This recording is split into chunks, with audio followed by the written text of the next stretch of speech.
Hi guys, it's me ChazzaHD and welcome tonight to the race review for the 2021 British Grand Prix. I just want to apologise that the stream hasn't gone as live as earlier as as early as it should do. Having a bit of delays getting the stream set up, but yeah, the British Grand Prix was an eventful one, probably the biggest flashpoint, I guess we could say, of the season in terms of a moment. And I might as well open with this. I mean, of course, I will talk about their races and what happened, especially with Hamilton and Verstappen.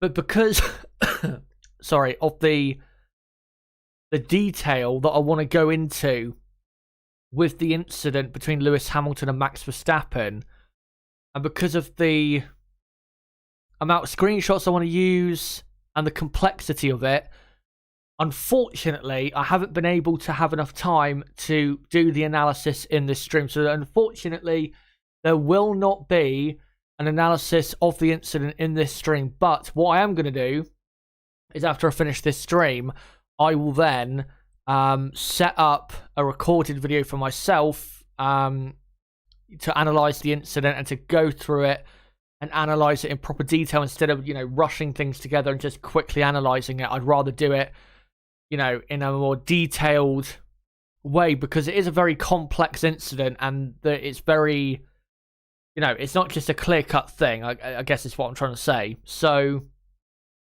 don't worry, it will still, that analysis will still be out on the channel. It'll be out tomorrow at 12 PM UK time, which is in 15 hours from now, so it's not that long, to be honest.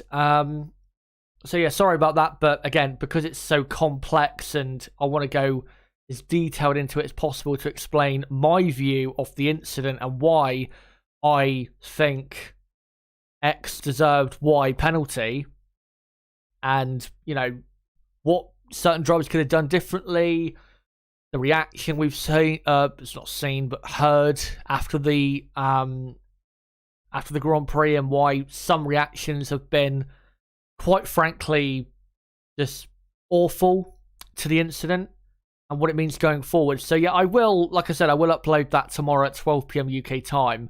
Like I said, in about 15 hours from now, and you guys will be able to enjoy that tomorrow.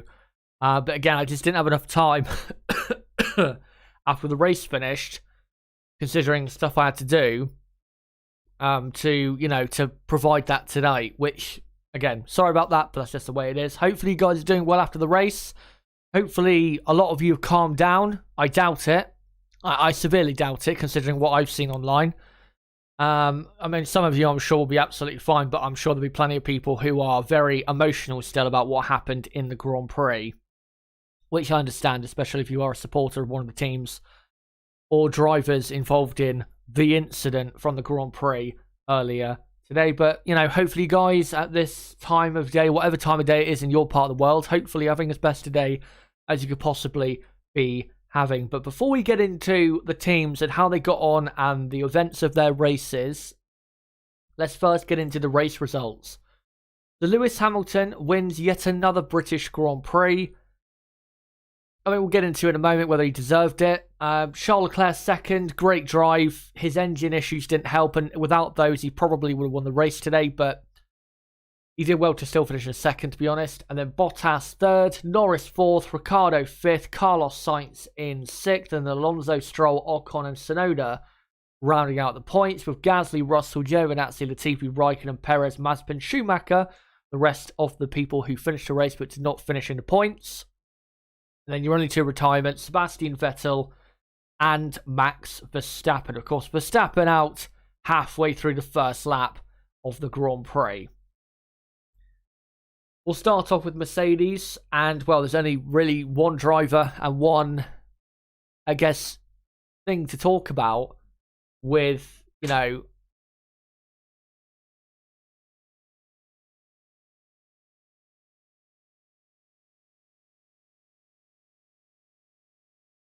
sorry about that, guys. One of my cats just opened my door, so just had to deal with that quickly, which was very frustrating. As I was saying, there's only one place to start for Mercedes here, and it is, of course, with Lewis Hamilton. Now, like I said, I'll get onto the Hamilton-Verstappen incident tomorrow. and my views of it. I mean, you've kind of heard my views already of it, but it will be a bit more refined, sorry, than it was earlier, because it was my initial reaction earlier, and my opinion isn't the exact same that it was initially, which it never is going to be, is it? To be honest. So, yeah, we'll get into that later. But, you know, that happened. He suffered damage to his front wing. Charles Leclerc then took the lead. And then I have to say, and I'll probably say this in the incident analysis video that I'll do, Lewis Hamilton, without doubt, was very lucky that the red flag came out. Very lucky. Very, very lucky. Because with the damage he had, I mean, it wasn't major damage, but it was damage nonetheless. It wouldn't have helped his pace at all, especially considering with the damage on the front wing. A lot of the corners here, you need a good front end. So, you know, it would have definitely affected him quite a bit, especially in that first stint where he was struggling anyway, even though he had a repaired car. So I do think Lewis Hamilton got very lucky about the red flag there, because without that, I don't think he would have won the race at all. He probably would have had to pit soon enough if the damage was quite substantial and he was losing quite a lot of pace. Then, of course, he would have got the 10-second penalty later. And this, I don't think this win would have happened for him today. And in a similar way to Imola, because of the red flag there as well, he gained a lot more points than he probably deserved to be quite honest. But that's just the way it happened. But once the race restarted, Leclerc, of course, led the race from Hamilton. Hamilton just didn't have the pace in that first stint. But then, once Hamilton pitted for set hard tyres to finish the race on, and also coupled with Charles Leclerc's issue, even though Hamilton served his 10-second penalty and had to pass Norris and Bottas, even though his passes on Norris and Bottas weren't exactly made difficult for him, they basically let him through. Hamilton, once I saw him starting to gain 1.1, 1.2 seconds a lap, I knew Lewis Hamilton was going to win. Because I knew after that incident especially, he would be extra motivated to make sure he got the win. And of course, he did, passing Leclerc on the inside of Copse Corner, which we'll also analyse in the video tomorrow in terms of its comparison to the Verstappen incident and the differences, because there were differences that allowed Hamilton and Leclerc, for example, to not make contact and have a big crash at Copse Corner, you know, at the very end of the Grand Prix there. But, I mean, Hamilton, it wasn't one of his worst performances or anything like that, because he was still, in the second half of the Grand Prix, pretty quick, but Christian Horner said this, and maybe I won't be as strong as him, but it wasn't anywhere near one of his best victories. I mean, maybe he felt great after it, which we can see he did feel great after it, but in terms of what he did in the race, I can't say this was a great victory for Lewis Hamilton, because his pace for half the Grand Prix wasn't good enough. And then secondly, of what happened with Max Verstappen. So I can't really sit here and say Lewis Hamilton had a great drive today. Great result, of course. Now cuts the championship lead down from 33 points down to 8. That's great for him. But I can't sit here and say that he drove great in doing that, because I don't believe he did. And I'll get onto that again in tomorrow's video. But, you know, at the end of the day, that's the result. And yeah, like I said, that's the result of the Grand Prix. Nothing going to be done about it now. Hamilton's not going to be disqualified after the Grand Prix or anything. So that's the way it is. We have to accept it. And, you know, I'm sure Max Verstappen will bounce back in Hungary. For Valtteri Bottas in third, I mean, Bottas really did all he could in the race. With Norris's problem in the pit stop, Bottas was always going to jump past Norris there. If Norris didn't have that problem, though, I'm not entirely sure Valtteri Bottas would have overtaken him, because Bottas, this season, when it comes to wheel-to-wheel racing, he has been extremely bad compared to other drivers on the grid, I have to say. Very, very poor. So I doubt he would have passed Norris on circuit. Honestly, I think Norris would have fought it pretty hard, a lot harder than he fought against Lewis Hamilton in the midpoint of the Grand Prix. But yeah, good day for Mercedes. Mercedes, sorry. 40 points gained for them. They've also cut the Constructors Championship lead that Red Bull had over them by 4 points. So, yeah, great day in terms of the championship, because, of course, Red Bull didn't score any points today. But, like Horner said, it was a hollow victory. It was a hollow victory, for sure. And now we'll go on to Red Bull. And, of course, Max Verstappen out of the Grand Prix on the first lap. Such a shame for himself and the team. He is luckily mostly okay. I mean, he's still probably a bit shaken from the crash because it was a very big one into the barriers. But he looks as though he's okay, and I'm sure in Hungary he will be motivated beyond belief to beat Hamilton and really put manners on him there. So I cannot wait to see what happens between those two in Hungary after the previous we've had between those two at that circuit a couple years ago. So going to be very interesting to see how Max Verstappen responds to this, because now, with this feeling like a real big turning point in the title race, Verstappen, in terms of asserting himself in this title race, has got to nip it in the bud. He has to win in Hungary, because if he lets Hamilton win in Hungary, then the gap will be, what, 1 point, I think, or even they'll be level on points, possibly going into the race in Spa after the summer break. So he cannot allow that to happen, because he cannot allow this moment to be the turning point that Hamilton uses against him, and he cannot allow that momentum swing that's now gone in Hamilton's favour a bit more so than Verstappen's before. He cannot allow that to just continue. Like, for example, and obviously it was different, but Sebastian Vettel, when he had that accident at the Hockenheim ring in 2018 in that Grand Prix, the problem with Vettel is he didn't nip it in the bud in terms of making sure as soon as possible he was able to then beat Hamilton and keep things at least very close between the two, and not make sure that it was just Hamilton repeatedly gaining more points. So, like I said, Verstappen has got to nip it in the bud in Hungary and make sure he wins there, because if he does, then the lead of the championship will be, back up to what?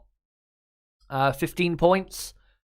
So, and that'd be a decent lead, to be honest, to go into the summer break. So we'll have to see how he responds from this. Hopefully he does respond well. And as for Sergio Perez, just a very poor race. I can understand why Perez, can't understand that much, but I can understand why, from a very small perspective, why they tried to pit him for fresher tyres, even though it resulted in a contact and then he had to pit anyway. But because of what he, did in the sprint quali, he was never going to make his way through into a position that would have been good enough for the team. Like I said, and I think I said it in my race preview earlier today, at best it was going to be 7th, at best. And he was in 9th before he, made a couple more pit stops before the end of the Grand Prix. So, yeah, very poor day for Red Bull. This is, their worst Grand Prix as a team for, quite a while. Probably since the first race of 2020, where both Verstappen and Albon, when they were in podium positions, both retired from the Grand Prix because of issues. Probably the worst, I would say, since then for the Red Bull team. But they can bounce back from this because they do have a very quick car. When Max is on it with this car, he is, without doubt, very, very strong and very, very hard to beat. There is no doubt that can be had about that. And I just hope, because this title race so far has been very good, I just hope that Max Verstappen now doesn't let Lewis Hamilton win a load of races in a row, because that would then be just the same old story from 2017, 2018 when Hamilton was, fighting with Sebastian Vettel, where one big moment happens in Hamilton's favour and then Hamilton ends up, winning loads of races in a row and the championship's then over.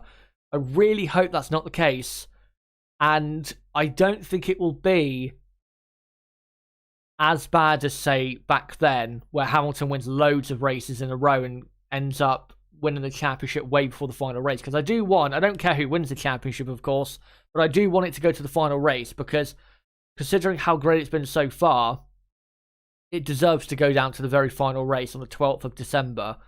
So, yeah, I just hope Verstappen can bounce back from this. And I think he will.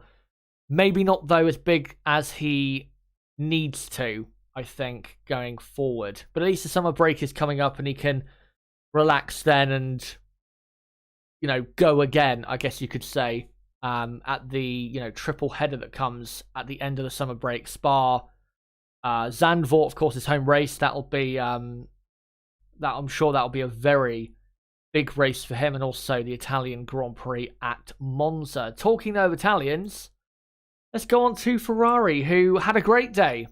Charles Leclerc second and Carlos Sainz finishing in sixth. Now, for Charles Leclerc in second, yet again proved that around Silverstone he is just quite incredible. This might be actually one of his best, if not his best, circuit in motorsport, because really for the last 4 or 5 years, he's been incredible around here. He really has. Constant great results, even though his cars have not been as good as the positions he's put the cars in. And today, another podium at Silverstone. That's 3 years in a row where he's had a podium at the British Grand Prix. Of course, the first race at Silverstone in 2020 he had a podium.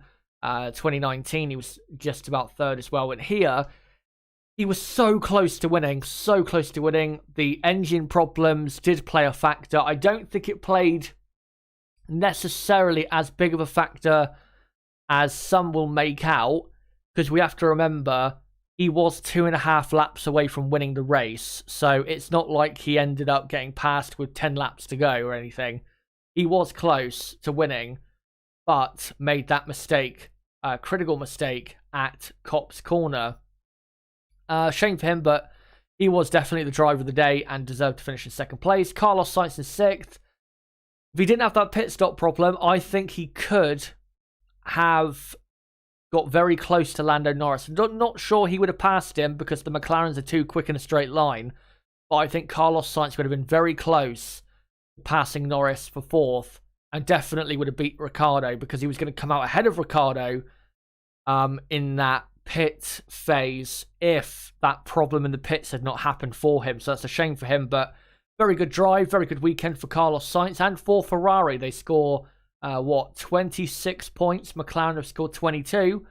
So that is, I think, 2 races in a row now that Ferrari have gained points on McLaren, which is what they need to do after giving up quite a few points at the French Grand Prix. So good for Ferrari. Hopefully, from their point of view, they keep it up. For McLaren, I think we said today 4th and 5th was the best it was going to be.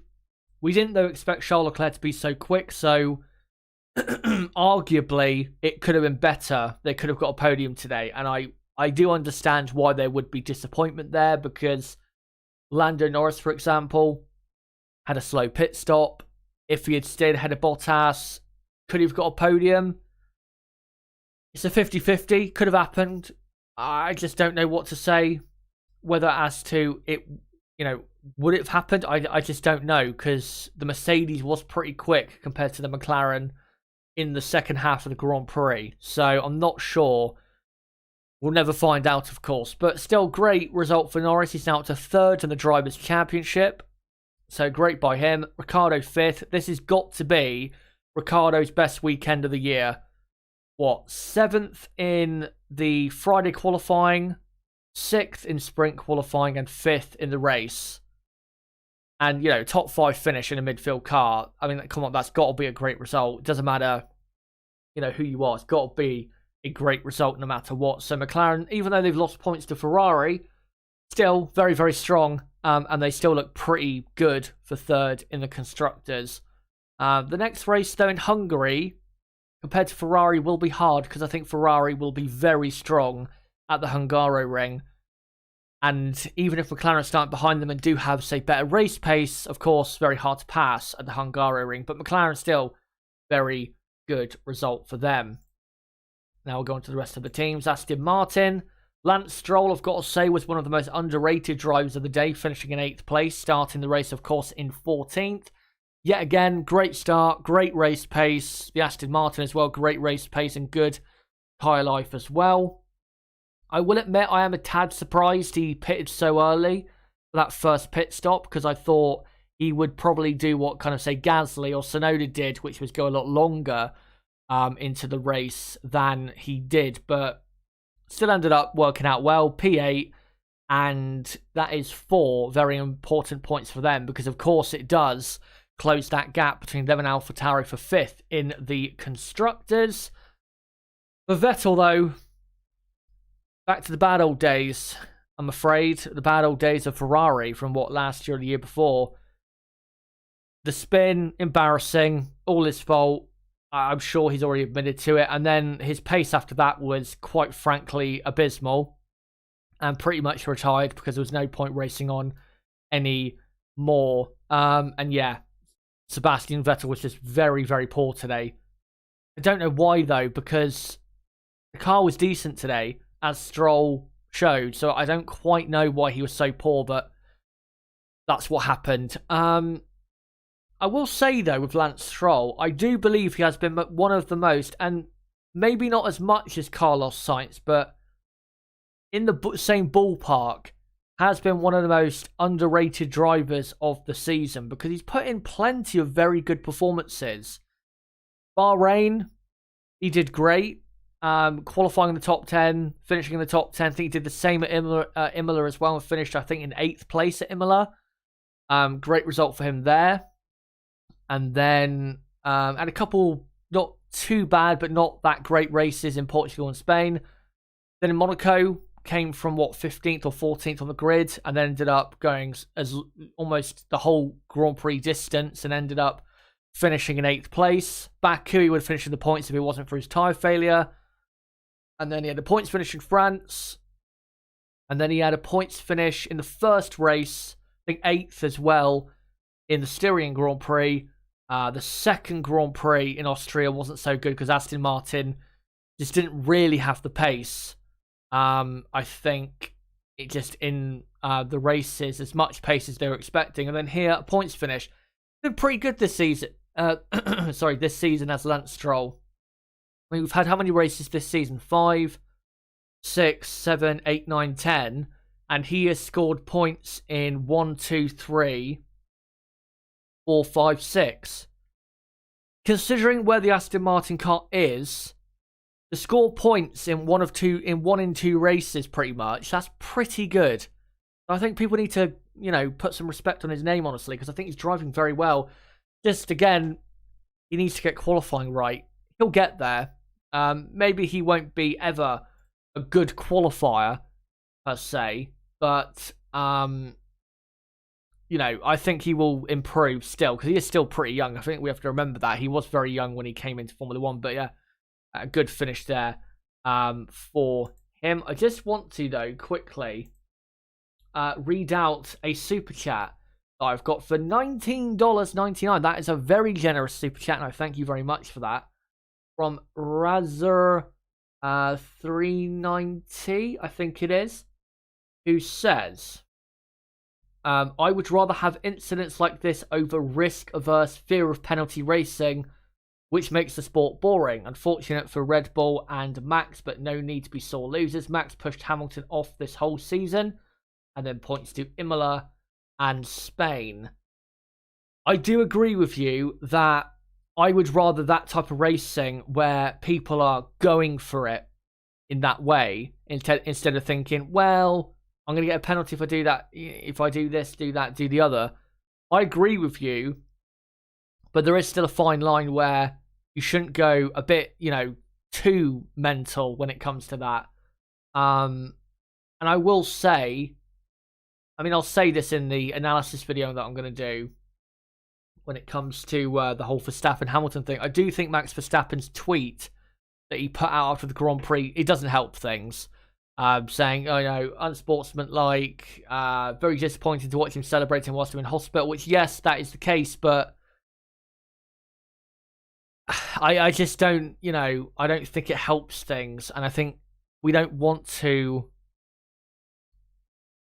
you know, further ignite the fire here, because I just don't think that's something we want to do. But like I said, I will get into it more so in the analysis video that I will do. I've got plenty to say on the reaction and, again, the incident itself. And like I said, we'll get into that tomorrow about lunchtime UK time. And we'll get into the rest of the teams here. Alpha Tauri, I've got to say, another big shout out. Yuki Tsunoda from 16th to 10th on the in the race. Brilliant. Absolutely brilliant. Very happy for the guy. I know Pierre Gasly had problems. He had a puncture towards the end of the race, which is a shame for him. But Tsunoda was still, I thought, pretty good. Did a very good stint, first stint especially, where he went quite a while into the Grand Prix, and benefited from that quite a bit later on in the race, as we saw by finishing in P10. The only thing for AlphaTauri is, and I don't think it'll improve in Hungary, because I just don't think that circuit will suit the car as well as, say, the Red Bull Ring did, or anything like that. This has been a very disappointing Grand Prix weekend for AlphaTauri, because this circuit, you would think, given the power unit they have and how well they've gone around high-speed circuits, you would think AlphaTauri would have had at least, you know, both cars a couple positions higher, or even at least one position higher would have been better, because then they would have got 9th and 10th as opposed to 10th and 11th. But just all weekend, they didn't seem to have the pace, which is quite alarming, because again, it's a circuit that they really should have gone well at, and they did last year in both races. They were pretty strong. Remember, Gasly qualified in the top 7 on the grid, I think, for one of the races there. So, yes, a bit worrying that they were so slow, but at least they did finish in the points with one of their cars and have mitigated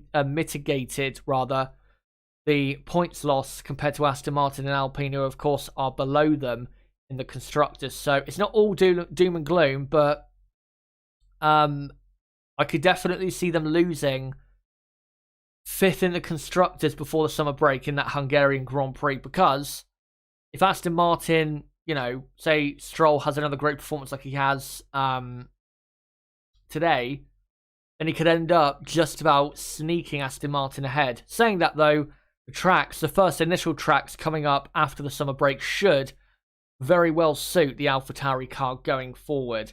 But yeah, this weekend, just strangely off the pace were AlphaTauri. I've got to say, though, Alpine were great. 7th and 9th. Fernando Alonso has got to be one of the drivers of the weekend. The Alpine car has not been good enough for P7. We saw that with the massive traffic jam behind him towards the end of the race of Stroll, Ocon, and previously it was Perez with Gasly, and there was an Alfa Romeo in there as well at one point. Alonso, his car was not quick enough, really, to finish in P7, but still finished in that position. So well done to him. Also well done to Esteban Ocon in the quietest points paying race of all time, finishing in 9th place. But those points are very important for Alpine, 8 points, because they've not scored that many points for quite a while. The last time was Baku, which was, 3 or 4 races ago. So that is a good points haul for them. And again, with Aston Martin scoring less and AlphaTauri scoring less, that allows them to just sneak up a bit closer into that battle for 5th in the Constructors, which of course will be very important for the teams going forward and also into next season, in terms of confidence, but also finances and all of that stuff. So good to see Alpine having a good result, and hopefully in Hungary, where I would expect certainly Fernando Alonso, who historically has been brilliant at the Hungaroring, with the car suiting more so that circuit than Silverstone, I would hope that they would be, at least with Fernando Alonso, pretty strong. Also, Esteban Ocon in the past has been not great at the Hungaroring, but decent, say. So we'll see what happens there. For Alfa Romeo, poor. Kimi Raikkonen just not quick enough and made a mistake. Giovinazzi not quick enough. Alfa Romeo just in almost a Formula One friend zone where there's just, they're not near anyone ahead of them to be any type of serious contender for anything, but they're too good to be, the absolute nobodies of Williams and Haas in terms of those teams still being on 0 points.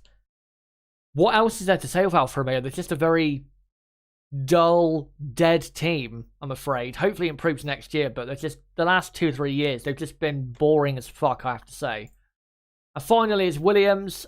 George Russell did very well to finish in P12, was not far away from a points finish, only, 5 seconds away from finishing the points. So he did drive very well, and I think should be proud of his performance this weekend. Remember, in Friday qualifying 8th on the grid.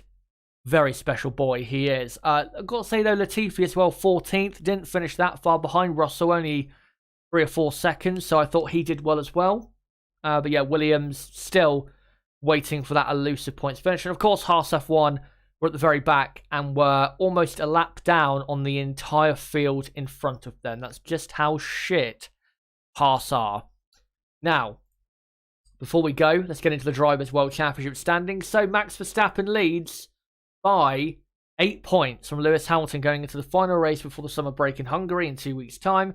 Lando Norris is up to 3rd. Also interesting to note, I mean, he's not really in the championship battle, of course, but 10 races in, halfway through the season, basically, and Norris is only 72 points off the lead of the World Championship after 10 races. If he's not driver of the season so far, I don't know who is. I mean, yeah, Verstappen has been great.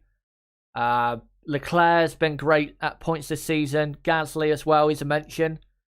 But Norris continues to amaze. Again, another, today, that's the one thing I forgot to mention, another top 5 finish. I mean, when he retires from a race, which it will happen, he's going to be so gutted because he's not retired from a race in what feels like forever. And then, yeah, Norris 3rd, Bottas now up to 4th, Perez 5th, Leclerc 6th, Carlos Sainz in P7, Ricciardo 8th, 9th Gasly, and 10th is Sebastian Vettel. And then in the Constructors, Red Bull, like I said, they are only 4 points clear of Mercedes in the Constructors Championship. So very close in both title races there. McLaren in 3rd. Got to say, McLaren, kind of like with Norris there, doing very well to be still so close to the top. After 10 races, McLaren are only 126 points away, which, yeah, is quite a lot of points, but compared to other seasons, they've been already by this point at least 200 points off. So very good by McLaren so far. Ferrari cut the gap down to 15 points. Alpha Tauri, as you can see there, are 5th, but the gap has been cut to 1 point. So the Hungarian Grand Prix will be an important race for those two. And also Alpine, look, now on to 40 points and only 9 points behind, single digits behind those two teams. It's getting very interesting in that battle for 5th in the Constructors, which I'd have to say in the Constructors, say away from the title fight between the top 2 for the Constructors title, the best battle after that, I would say, is Alpha Tauri, Aston Martin and Alpine, because there's 3 teams as opposed to 2, ahead of them. Then, like I said, Alfa Romeo in the friend zone, and then Williams and Haas 9th and 10th. But guys, that is the end of this stream. Got to thank you guys a lot for coming along to the streams this weekend. Coming on to this stream as well. And again, like I said, I will be doing an incident analysis of Hamilton and Verstappen crashing out on the first lap at Silverstone today. So I will be uploading that at 12 p.m. UK time tomorrow. Hopefully you guys come along to that. And I'll try and get that recorded as soon as possible tonight. So, of course, I can get some early, get an early night. Because I've had a very knackering day. I've been up since 9:30 in the morning, and it's, 9:30 at night. So, it's been a proper 12-hour day, work day, pretty much. I've enjoyed it, though. It's been a good day. And yeah, thank you guys for coming along. Also, thanks to everyone who's a new sub. We're up to, what, almost or pretty much 10.7k now. So thank you very much for that. Hopefully we can get to 11k pretty soon.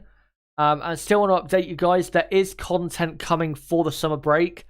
One of the videos, or the first video that I'm going to try and upload, I will start work on pretty much tomorrow. And then hopefully by... say just before the Hungarian Grand Prix weekend finishes, hopefully it will be basically finished, and then I can schedule it for upload, and then you guys will be able to know what it is, and then obviously wait to see the actual video when it comes out. So yeah, there is a video coming out probably a few days, say 3 or 4 days after the Hungarian Grand Prix, and then I've got a couple more videos planned for the summer break as well. And like I said, the Hamilton Verstappen analysis coming tomorrow as well. So there is plenty of content coming, and the content will increase on the channel as the months go on, because I am planning to do some recorded videos between now and the end of the season. Say, hopefully, I'd say 5 at least. You know, when we get a 2-week break between races. That'd be nice. So, yeah, there is videos definitely coming on the channel. And of course, plenty of content for the race weekends itself. But guys, like I said, thank you very much for coming along this weekend. And again, don't forget to subscribe to the channel for more content like this. Bottom right of the screen, you can do it right there, or go to my channel page and do it there. And whilst you're there, hit the notifications bell. And also, don't forget to smash the like button and share this video and channel everywhere you can. And comment down below what you thought of the Grand Prix. And make sure to join my Discord sub as well. But guys, until my incident analysis video tomorrow of the Hamilton Verstappen melee, until that, and the next Grand Prix on the calendar, which of course is the Hungarian Grand Prix of 2021. And just to let you guys know, my next live stream will be Saturday, the 31st of July, which of course will be practice 3 and qualifying streams for that day. So that's the next time I'll be live, is in what, 13 days from now, sorry. But, you know, until my incident analysis video tomorrow, and the next Grand Prix in 2021. It's been me, Shazza HD. Goodbye.